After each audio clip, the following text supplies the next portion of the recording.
you like about what Ricky's doing? The carryover. You can see the reps counted from him from the fall. In the spring, the game starting to slow down to him.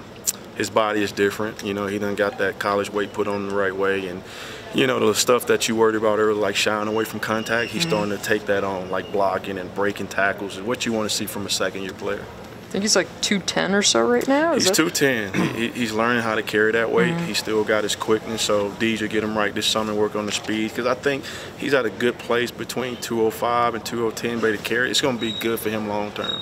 Yeah.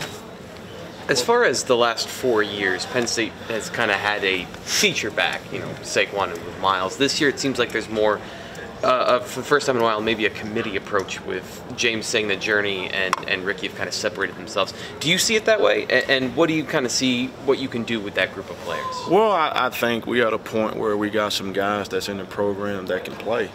You know, we was a little depth deprived a little bit last year. You know, even last year, you didn't know what Miles was going to do till Miles took over. So, it's, you know, some of those discretionary in there. We got two guys that we feel really good about. We got a young guy starting to grow up. That's why getting him in early is going to help. He's starting to get comfortable. Things starting to slow down to him. We throwing a lot at him. We want to throw a lot at him. So when the summer get here, it'll really slow down. Then he got the fall to build upon. Journey has really been a pleasant surprise. He's taking that next step. I think the confidence that, you know, didn't play a lot, but got in the game enough to know that we believe in him, and now he's starting to show out here on the field because he can make us different. His speed is game-changing. When he learned how to trust himself as a player, I mean, he can be special for us. And again, Ricky just continue to develop and get better as we go. What does a Journey have to do, like you said, to trust himself? I mean, does that just come with time, or is there any? Well, I think understanding his assignment and just going and play it. Like, he know what he's doing. And sometimes that old moment, that deer in the headlight moment, now he's starting to get rid of that. Now he's starting to play with confidence. He's starting to know where he's supposed to line up as the play coming in and not depend on the quarterback. So it's like being a freshman last year to now being an older guy. He's starting to mature and really starting to take off and have some ownership toward what he's doing. You spent, I think, at least 3 years maybe recruiting Noah Cain for one team or another. To get him here on a college campus, get a few months, has he kind of met those expectations that you had in place back when he was a sophomore in high school, the first time you started to get to know him? Yeah, I think, you know, like all those kids that's highly recruited, a lot of them come in with expectations they're going to start right away, and I think it kind of hit them in the face. Like this Penn State, you know, it's going to be hard to come in and play right away without history at running back, and now he's starting to fit in.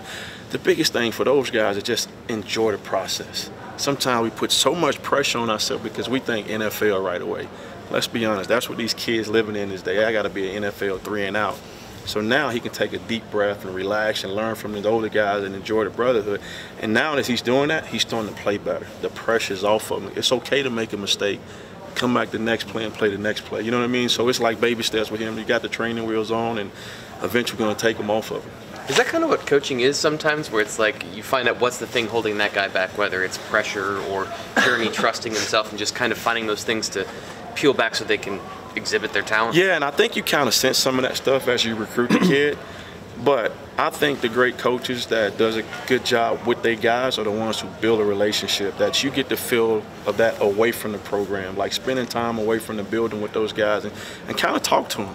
Sometimes as coaches, we don't listen enough. We always talk and we always coach them, but sometimes the best thing we can do is listen and hear what they're saying and taking in what they're saying and count. Now, okay, this is what's going on. Now let's fix it. Now this is why this happened, so now I can show you what you're doing wrong or right and kind of help bridge that gap.